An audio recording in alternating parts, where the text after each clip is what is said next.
Hay algo interesante respecto a la historia sobre Un año en coma, algo referente a lo que pasa en los personajes tanto de Luz, Carol y Biel. ¿Cuál es ese momento clave en el que, si vemos en la historia en el que Luz se involucra, luego en el accidente de coche para que sea algo más de impacto? O sea, ¿cómo aborda la adversidad referente a la historia en tus personajes al momento de crearlos? Bueno, la verdad que al haberlo escrito con 14 no sabría decirte porque no tenía una idea muy clara, no tenía nada fijo. Fue a medida que iba escribiendo que decidí pues hacer estos roles, ¿no? Y crear a esos personajes de esa manera, ¿no? Por lo tanto, desgraciadamente, Biel y Carol son bastante víctimas de, bueno, de mi rabia de pequeña o lo que fuera, pero pobrecillos, les hice sufrir muchísimo a los dos. Y no solo eso, al momento de afrontar un poco el tema de el punto fuerte de la historia, habla sobre la profundidad que lucha, ¿no? La profundidad emocional. Sí, sí. O sea, habla sobre el dolor, habla de la esperanza, pero ¿cuál es Mm. ese punto fuerte en realidad del año en coma? Porque puede ser no solo esa parte, puede ser las relaciones complejas, puede ser la relación de la vida y la muerte, o incluso los Mm. mismos personajes, pero ¿qué piensa usted hasta hoy día? Sí, bueno, yo creo que no me quedaría con un tema fijo, pero al final es un poco o sea, lo crudo que es vivir, ¿no? El hecho de que al final la persona que más quieres te puede traicionar, o sea, sería traición, eh, también amistad, amor, todo lo que engloba al final el día a día de una persona, ¿no? Que al final crees que la persona, pues solo por ser tu amigo, por ser tu pareja, va a estar ahí y nunca sabes, ¿no? Es la frase esa de nunca conoces 100% a una persona, pues yo creo que sería eso, ¿no? Que al final nos damos muchos golpes, incluso sin esperarlos, y si te los esperas, al final duele menos, normalmente, por norma general. Pero en este caso, si no te lo esperas, es duro. Eso significa que cambió mucho, bueno, en todos estos años, ¿no? Sí. Porque sigue teniendo el mismo concepto también del simbolismo del coma, o ya es algo más distintivo, más fuerte. Pues mira, Un año en coma es el primero y ahora ha salido Siempre a tu lado, que es la segunda parte, ¿no? Y bueno, obviamente pues la forma de escribir es mucho más distinta porque en lo que has leído seguro que verás que es un bombardeo, una cosa detrás de la otra, es un poco incluso agobiante. Pero el segundo ya me lo tomo con más calma, ya es como la calma después de la tempestad, ¿no? Aunque luego hay algunas cositas, pero no es igual, no es de la misma manera, ¿no? Entonces, creo que es eso, es tal y como se ven en la portada, somos duales, ¿no? Y yo creo que esto es muy importante, que engloba ambos libros, porque sería que, pues eso, la calma y la tempestad, ¿no? Todas las traiciones, las mentiras, el dolor, y luego, pues la parte bonita de amar a alguien, de confiar, de abrirte en cuerpo y alma. En el primer y segundo libro, ¿cuáles son los momentos de vulnerabilidad? Pues hay muchos, yo diría que en el primero, pues los accidentes, sobre todo, y bueno, las traiciones, que son bastante importantes, y pues al final va desencadenando, ¿no? Todo eso va desencadenando a toda la trama, ¿no? Y en el segundo, pues también hay bastantes traiciones y bastantes mentiras, no del mismo personaje, ¿no? Pero eh, también, pues eso, a partir de las traiciones y de las mentiras, pues desencadena a todo lo demás, ¿no? Todos los sucesos de después. Pregunta, ¿qué pasa con la dinámica entre amigos, entre ambos libros? ¿Cambia para bien o para mal? Bueno, como todos, tenemos buenos amigos y malos, ¿no? Entonces, pues hay buenos y malos. Hay amigos que de verdad te valoran y están ahí luchando contigo día a día, que al final son esos los que nos tenemos que quedar. Y luego están los demás que te enseñan, te hacen mucho daño, pero bueno, ya para la próxima sabes dónde no meter el pie. Si no se cae y se figura, pero bueno, dependiendo Sí, de dónde pero sea la tenemos que caída. intentar no meter otra vez el pie ahí. Para eso sacaste su segundo libro, bueno. Exacto. En el tercero no la cuenta, No habrá tercero, la verdad. Ya he finalizado con este. pero la parte del libro, ¿no? O sea, Porque tú sí, sí. esta historia, No exacto, nos sí, sí. asustes, no nos asustes. No. Lo que pasa que no sé si llegaste a leer, porque no sé con lo que te pasé, pero el segundo sí que es erótica, la novela. Esta no es tanto, es más romántica, ¿no? Pero esta ya Nos tocamos al infierno ya. Ya tomaste la iniciativa. Iba por allá, pero eso. Primero hay que saber sobre el lenguaje del amor. En tu literatura, no solo el año en coma, sino siempre a tu lado, pero su lenguaje del amor en la escritura. ¿Cómo se define? Pues se define sobre todo muy detallista. Me encanta, incluso algunos lo dirían love bombing, ¿no? Pero soy súper romántica, muy peliculera, soñadora y eso lo reflejo mucho en los libros. Pero también, pues como todo el mundo y que existimos gracias al sexo, pues hay que aceptar que todo el mundo más o menos vive su parte más erótica. Entonces, pues al, digamos, corregir el primero, me di cuenta que me encantaba escribir erótica y me gusta además detallarlo, que el lector pueda imaginarlo exactamente como yo quiero, al pie de la letra. Si la blusa es roja, quiero que se imaginen una blusa roja, no verde. Entonces sí, me gusta mucho. Está como la dinámica de color. ¿Ves este vestido blanco y amarillo? No, yo lo Sí. veo blanco y negro. Algo así. En este caso no puede pasar. Si no, Ya le dejo. sufres problemas de... Sí, ¿Cómo es que mental. se llama? No, mentales no tanto. Ay, ¿cómo es que se llaman las personas que no definen un color bien? Daltónicos. A menos que Daltónicos. sea daltónico, pero bueno. Ya. Sí, sí, sí, claro, a lo mejor no sabe cuál, depende de qué color sea, sí. Pero Bueno, bueno, al menos yo lo dejo escrito, no es lo mismo que si lo vieras en imagen o así. sí, exacto. Referente al tema del erotismo y del tema de la pasión, hay algo que en el primer libro me permite mirar entre por qué es tan importante usted, bueno, no solo el tema del amor, pero eso incluye en el segundo libro, que juega la intimidad física para lidiar con el dolor emocional. Bueno, al final yo creo que para lidiar con el dolor, yo creo que mucho trabajo, sobre todo, o al menos yo lo veo así, que hay que trabajar mucho mentalmente y comerse bastante la cabeza, ¿no? Yo soy una persona que le doy muchas vueltas a las cosas y creo que hay que saber hacerlo poniendo límites, obviamente. Pero bueno, tema erótico yo creo que también va bien para lidiar el dolor, ¿no? Obviamente, claro, con la misma persona no. Y tampoco muy reciente, porque si es con una persona nueva puede ser que aún no... Eso de un clavo saca otro clavo, creo que te lo mete más adentro, ¿eh? No solo pues en la primera historia, en la segunda que yo estaba mirando, echando unas fuentes ahí, hay algo que en el libro, bueno, se trata amor, seducción, que es el tema importante del erotismo, pero los tiempos han cambiado referente al tema de cómo ven las personas adultas a un libro de alguien que obviamente ya es adulto, pero está empezando a experimentar. Entonces, tu opinión, Scarlett, tu opinión, ¿cómo se maneja el tratamiento del sexo en la literatura al, clásica a la actual en España?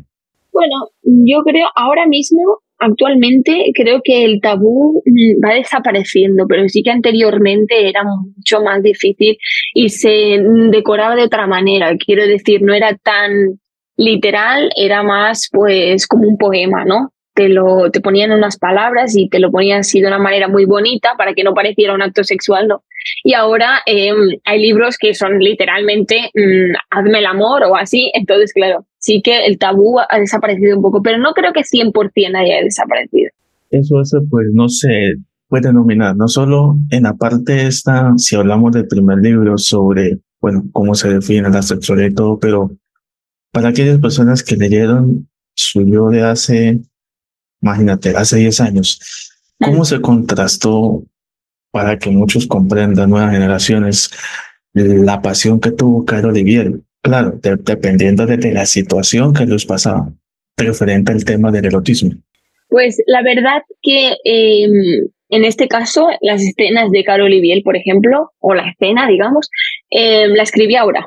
No la escribí en ese momento porque en ese momento era imposible, o sea, yo no sabía, quiero decir, yo nada. Entonces, lo escribí ahora porque consideré que hacía falta, no podía ser que al final uno pueda amar mucho a alguien, pero en algún momento tiene que existir ese acto sexual, simplemente pues por lo que dices tú, ¿no? Porque si te atraes por la otra persona, hay sensualidad, hay cortejo, atracción, entonces tiene que ocurrir en algún momento. Y siendo personajes que son adultos, pues sí o sí. Sí que es verdad que cuando yo lo escribí, lo que hice, por ejemplo, fue poner, pues esa noche no duerme en el sofá, ¿no? Cosas así, como que quedaba claro, pero difuminado, ¿no? Que era como antes, digamos, se escribía, ¿no? Más estos temas, ¿no? Porque, bueno, pues antes era más tabú, o lo que te digo, o hablaba como si fuera fantasía o así algo más, menos claro, ¿no? Digamos, más difuminado. Pero ahora ya nada que ver, o sea, ahora ya te digo que está mucho más claro, clarísimo, vamos, te lo aseguro. Eso es lo importante. Algo que destacar y que muchos fans de tu trabajo desean saberlo es que desde el tema de crear los dos libros, ¿cuál fue la inspiración de qué escritoras? A mí se me hizo, a mi parecer, no sé para muchos, a mi parecer, de que no sé, tiene una especialidad de inspiración a Almudena Grandes, el de las edades de Lulú, que no me la, Pues, que me la leí no hace mucho, pero por ahí va. pues yo la verdad que no la he leído a esta chica. Así que ya te digo, ¿no? Que fue, sí que, por ejemplo, la forma, ya no de escribir, sino la forma en que están repartidos, la estructura del libro en la que están repartidos los capítulos, lo saqué de Blue Jeans. No sé si conoces, es español y escribe en novela Sí, lo he juvenil. escuchado, pero no me he Sí, profundizado. vale, pues sí, pues la estructura sí que la saqué de allí y luego ya lo otro fue mi imaginación. A ver, a mí, yo leía Crepúsculo, por ejemplo, que me gustaba mucho Ay, no, yo también. hace, hace unos años también 50 sombras de Grey, que me gustó mucho también, pero bueno, ya tendría unos 18 ya. Y he estado leyendo mucho de vampiros, de fantasmas, así, pero más fantasía.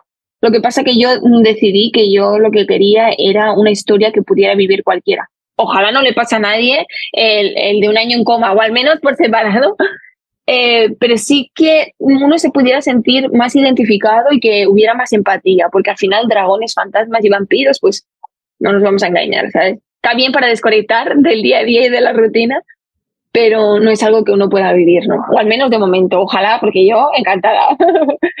Espera, espera. Bueno, yo tengo otra cosa. Yo me he visto 19 veces Crepúsculo. Cuando se activa. Sí, sí. Me Café encanta. con chocolate y pan, eso es de ley. Eso sí. Y bueno, obviamente, quién no quiere, ¿no? Pero Mm. hay algo importante. Tú dices que el momento de poder que, o sea, para ningún escritor, si experimenta tanto obras de erotismo, de terror y todo eso, pues no quiere que le pase. Si llega usted en la firma de libros con otra obra y que alguien te acerque y te diga, mira, es que siempre a tu lado, eso es lo que yo viví. ¿Qué puedes decir sobre eso? Bueno, yo, mejor dicho, si estamos hablando sobre siempre a tu lado, te aseguro yo que es mi historia. O sea, no 100%, porque al final es la historia que yo creé en un año en coma, pero sí que hay unos personajes nuevos y tal y como dije anteriormente en un directo, creo que todo el mundo tiene esa relación, ha pasado por una relación tóxica en la que, bueno, aún le quedan heridas, ¿no? Por sanar después de haberse separado y tal. Y creo que mucha gente se puede sentir, bueno, puede empatizar, ¿no? Con la historia, porque uno de los nuevos personajes sufre mucho porque es una relación, pues eso, que te da, bueno, al final las relaciones tóxicas te genera mucha adicción, ¿no? Al final es eso, adicción, sexo, pero sexo estratosférico, no cualquier sexo, ¿no? Entonces eso te genera más adicción.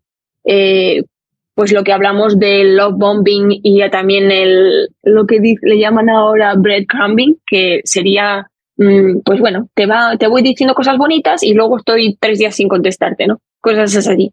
Entonces, creo que todos en algún momento hemos pasado por ahí. Entonces, yo me abrí en cuerpo y alma y dije, voy a contar mi historia. Y sin darme cuenta, la verdad, porque lo empecé a escribir sin querer, esos personajes los creé sin querer, sin intención de crear mi historia ni explicarla, ¿no? Pero al final tú también has escrito y sabes que todos dejamos un pedazo en nuestro libro, ¿no? Y al final para mí el segundo es mucho más duro porque me he abierto al 100% en canal y ya te digo, yo cuando acabé el libro yo me puse a llorar. porque me di cuenta de que esa herida que yo pensaba que estaba más curada, no lo está. O sea, está curada, pero no suficiente, ¿no? O no hasta el punto que yo creía. Entonces me ha ido muy bien como terapia, como que me he desahogado. He soltado todo, ¿sabes? Y he creado diálogos de cosas que le dije, cosas que no le dije, porque siempre queda algo pendiente, ¿no? Entonces creo que se puede sentir la gente mucho más conectada con el segundo, y aparte la forma de escribir, pues al final es más adulta, no son 13 años después. Entonces yo diría eso, que se vive más real, ¿no? Ese es el debate entre muchos escritores que son ya vieja escuela a los escritores noveles, que es que si en cierta parte para muchos lectores prefieren los escritores noveles leyendo erotismo porque es algo más fresco a como lo Claro. hacía antes. Pero, o sea, esta pregunta sí es muy interesante y te la quiero hacer porque los fans se la hacen sobre ¿cuál crees que sea el límite entre lo erótico y lo vulgar en una literatura? Es, no sé, es dependiendo del autor o de su estilo Sí, literario. sí, yo creo que sí, que depende del estilo y también la forma, ¿no? Porque al final, yo es lo que digo, yo hay capítulos, o sea, 60, del 100%, 60 son vivencias, pueden ser mías, pueden ser de mis amigos, familiares, etc., ¿no? Entonces, dependiendo el sexo que está ocurriendo, porque al final no nos vamos a engañar, hay gente que le gusta el sexo más rudo, hay gente que le gusta el sexo más suave, entonces, claro, si a ti eres una persona que te gusta el BDSM, por ejemplo, que es sexo duro, ¿no? Pues entonces, si el capítulo es rudo, no te va a importar. Pero si a ti te gusta el sexo suave, entonces sí, vas a decir, ostras, ¿esto qué es, no? Entonces es un poco dependiendo también los gustos de la persona. Y el escritor, pues claro, dependiendo si está escribiendo rudo o está escribiendo suave también. Que obviamente escribirá lo que le guste, claro, o lo que le hayan explicado y lo haya después añadido, ¿no? Eso significa, bueno, desde la perspectiva tuya ¿crees que el amor es más apasionante cuando se describe con las palabras o cuando se siente en silencio? Yo creo que cuando se describe. Además, soy una Sí, persona que me gusta decir las ¿verdad? cosas. Creo que comunicarse al final es lo mejor. Y creo que la mejor forma de conectar con una persona y de sentir a esa persona, aparte de hablar, es con el sexo, ¿no? Porque al final es cuando uno está más vivo, abre el animal de la jaula y ahí se deja ir, ¿no? Y se entrega completamente a esa persona. Es que no es las... O sea, hay muchos que referencian muchos autores grandes de la historia de la seducción. Hay psicólogos clínicos que Ujú. definen el tema. Bueno, está Robert Greene, Mystery, un montón de cosas y otros autores, ¿no? Bueno, no podemos decir, yo escuché a alguien decir mal que deseo Casanova, no, no son psicólogos clínicos, son otro tipo de gente. O sea, son gente que ha definido eso. Pero me parece interesante porque descubre todo. Bueno, tú me recomendaste un escritor, yo te recomendé una escritora, entonces es bueno saberlo, pero hay algo importante y es el momento de cómo uno plasma el tema de la atracción, del gusto en la historia. Se habla de amor, se habla de seducción, pero lo que involucra al tema de tu primer y segundo libro es sobre el deseo, dependiendo de Sí. la situación en la que esté. Es claro, entonces, ¿cómo usted definiría el deseo en una palabra? Que no debería decirte una palabra, solamente una palabra de deseo. Yo diría carnal, porque al final es que es eso, es que sin eso, por mucho que vale, te unes a esa persona en cuerpo y alma y se vuelve algo más místico, ¿vale? Esto ya depende, claro, cada uno con sus gustos, ¿no? Pero creo que carnal sería. El deseo al final es eso, son esas ganas, ¿no? De tener a la otra persona contigo, no por teléfono, ni detrás de una ventana, ni nada. Lo que quieres es tenerla, ¿no? Ya no hablando sexualmente, sino en general. Una persona que desea a otra, la quiere físicamente ahí. Sí, eso es lo que siempre dicen, porque dicen de que nunca funcionan las relaciones a distancia, ¿no? No sé por No he qué. tenido, así que no lo sé. Sí, sí, eso es algo para aquellos que lo han experimentado y eso es algo distinto. Pero fíjate que hay algo chévere porque no solo que de los libros nacen los poemas, y pues esta pregunta es muy buena porque yo he conocido escritoras que hablan sobre selección aquí en Colombia como Margarita Borrero, que es una mujer que deberías leer. Hay un libro que se llama Rituales de Apareamiento. Es súper bueno, habla sobre el tema de la costa, del Caribe, habla sobre el tema del amor universal, pero siempre se basa en un poema, siempre. Vale. Entonces, ¿tú qué prefieres? ¿Un poema que susurre secretos o una novela que te haga perder la noción del tiempo? Claro, es que depende de qué poema me pongas, porque hay poemas que con 4 palabras te hacen sentir, es como un disparo. Y luego hay novelas que pueden decir millones de cosas y no sentir nada, ¿no? Entonces, es un poco complicado, porque ya hay novelas que me han hecho sentir un montón y hay novelas que he dicho, ostras, pues no me ha parecido. Y en cambio, hay libros de poemas que me han encantado. Por ejemplo, Mario Benedetti, o sea, para mí o sea, es un dios, o sea, me encanta. Entonces, claro, es un poco difícil, ¿no? Porque al final también depende, de alguna manera, y no es por menospreciar, pero hay calidades y calidades, ¿no? Hablaste de Mario Benedetti, espera. Me encanta. Sí. Dice, o sea, ¿cómo es la palabra rompan todo? No, espera. Hay algo importante. Mario Benedetti es uno de los reyes de la prosa, en el sentido literario, ¿no? Con la Sí, sí. poesía y todo. Hay un poema que la verdad me pareció súper interesante que se llama Táctica y Estrategia. O sea, Ahora él mismo, habla no sé. sobre eso. Si tuvieras que idear una estrategia de conquista literaria, aparte de en un futuro, ¿cuál sería? Pues es que la verdad que soy una persona súper creativa y no me gusta organizar las cosas. O sea, me suelen salir, ¿sabes? Sí. No me organizo para nada. Es la inspiración, porque el otro día hablamos con la escritora y me decía, ¿y tú cómo lo haces cuando te viene la inspiración y no tienes un papel en la mano? Pues lo escribo en el móvil, porque Mm. gracias, por gracia, por desgracia, pues lo tenemos. Y yo muchas veces me viene la inspiración en el peor momento, ¿no? Entonces, creo que es eso, no es planear ni tener una estrategia rígida de decir así, así, así, porque al menos yo así no funciono, no sé los demás, pero yo es como me viene, ¿no? De golpe tengo pues un subidón y digo, ahora, y ahora es cuando me pongo a escribir, y en verdad es cuando sale lo mejor, ¿no? Sí, es verdad que tiene mucha influencia a Benedetti porque él decía que la perfección se basa en la corrección de errores, corrección de errores, así sucesivamente. Y eso es algo chévere, porque imagínate, o sea, si uno aprende poco a poco, uno adquiere la experiencia, porque si uno tiene todo así, Claro. pues, ¿cómo vas a No, no, equivocarte, no? no, y encima le quita la gracia, ¿no? Le quita, al final, pues es eso. El otro día leí una frase que no recuerdo ahora de quién era, pero que decía que tener miedo a enamorarse es como tener miedo a morir. Pues al final tienes que vivir para morir, ¿no? Y si tienes miedo a morir, ¿para qué estás vivo, no? Pues al final es eso. El proceso, por mucho que nos guste o nos disguste, tiene que ocurrir. Porque al final, pues es lo que te decía, las traiciones, las mentiras, todo esto nos enseñan cosas. Esa gente que no necesitamos en nuestra vida porque son personas tóxicas, dañinas, las necesitamos en algún momento porque se van, o sea, aparecen, te dañan, te hacen un montón de daño y desaparecen, pero te dejan algo. Siempre te dejan alguna cosa que te enseña a pues evitar esa gente cuando vuelva a pasar otra persona parecida, pues ya a verlos y decir, no, a ti no te quiero en mi vida porque me vas a hacer daño, ¿no? A protegernos y a mejorar, ¿no? Ya por nosotros, no por los demás. Es que es importante el tema de aprender no solo poder conocer la escritura, sino poder retroalimentarse, sí, eso ya también la Mm. experiencia, poder tener también imaginación respecto a eso. ¿Por qué te decía sobre Benedetti, sobre la perfección, la corrección pues, de los errores y todo?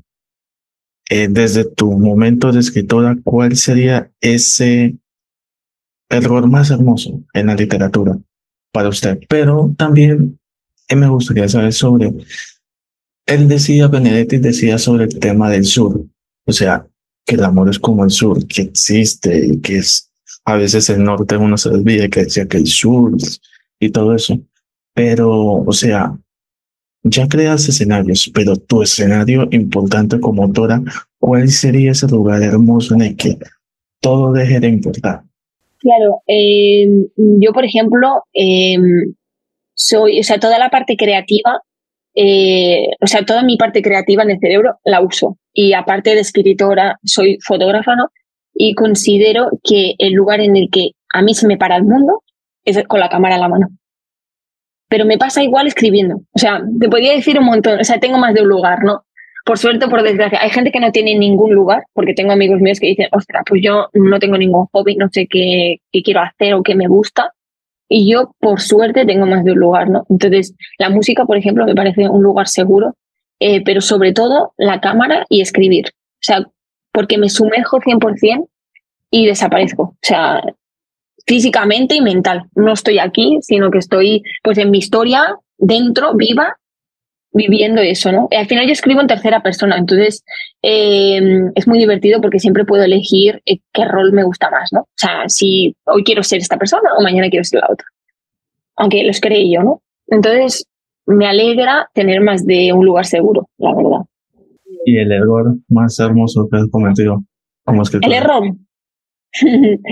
pues supongo que dar oportunidad a quien no merecía, creo que sería eso.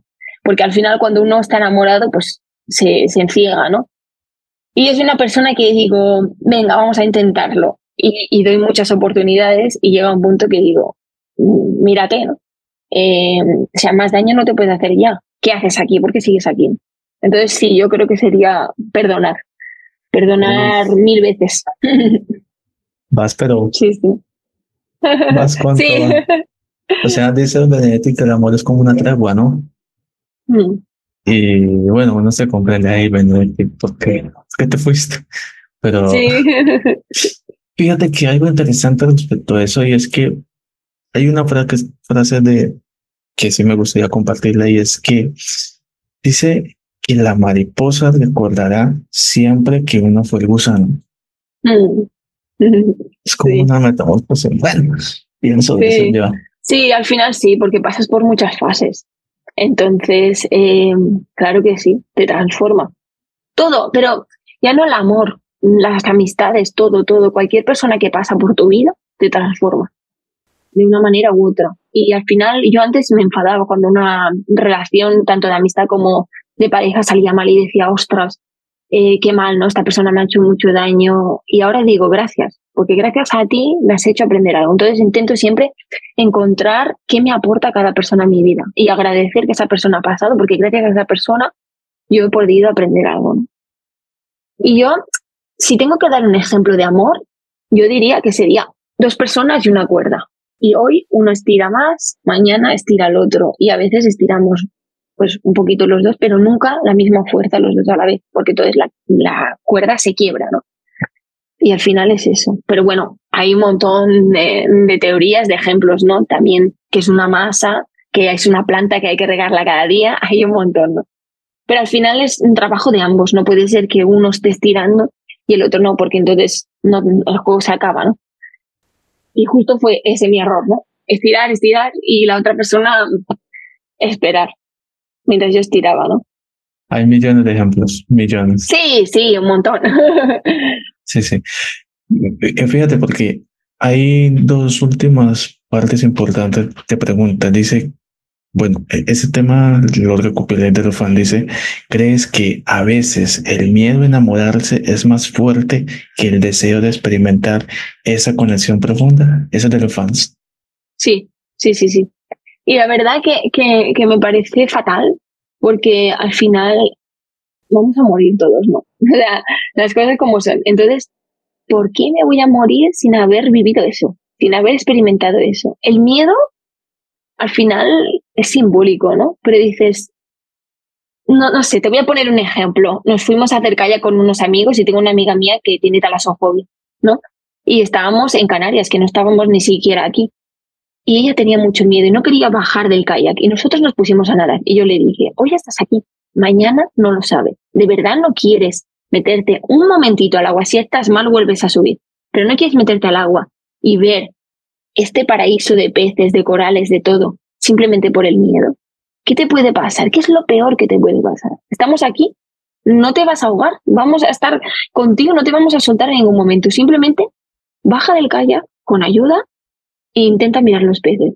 Disfrutar de este momento, porque no sabes si vas a volver a estar aquí.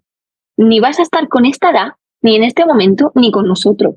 Entonces, suéltate un poco. A veces he hecho de menos ser pequeña, porque se lo decía también a mi padre el otro día. Cuando eres pequeño te da igual ensuciarte, llenarte de barro, que llueva, que se te estropeen los zapatos, no importa, porque estás viviendo, eres feliz y no piensas en nada más. Cuando uno es adulto, empiezas a pensar, uy, estos zapatos me han costado muy caro, no puedo ensuciarlos. Uy, si me ensucio esto, no sé si lo podré sacar. Entonces, esto mucho de menos eso, ser pequeño y no pensar en nada, porque al final, cuando uno se deja llevar, es cuando es más feliz. En todos los sentidos, la verdad. Bueno, y por último, ¿cómo define todo su trabajo en una palabra? Ahora sí, para ti. Pues yo creo que diría crudo. Esa sería la palabra, porque al final soy yo 100% y sí que es verdad que hablaba con la editorial y me decía, no te da un poco de miedo, ¿no? Que la gente sepa que al final, pues esos personajes forman tu relación, ¿no? Ha sido tu última relación y no, es que al final todos hemos pasado por algo así. ¿Y por qué voy a dejar de ser real y cruda? O sea, cada uno al final hace lo que tenga que hacer, ¿no? Pero mi criterio es ser 100% yo y pues comunicarme de la mejor manera que pueda, ¿no? Este es tu espacio para que digas en redes sociales, un saludo para Colombia. Invita a la gente a seguir tu trabajo desde Latinoamérica. Un saludo para Colombia y mi Instagram es primavera14, todo en letras. Scarlett, muchas gracias por la oportunidad. Espero te haya gustado la entrevista. Bueno, mucho éxito en este segundo libro. Muchas gracias. No, con mucho gusto. Estamos en contacto pronto. Fuerte abrazo. Sí, Chao, chao. gracias. Adiós.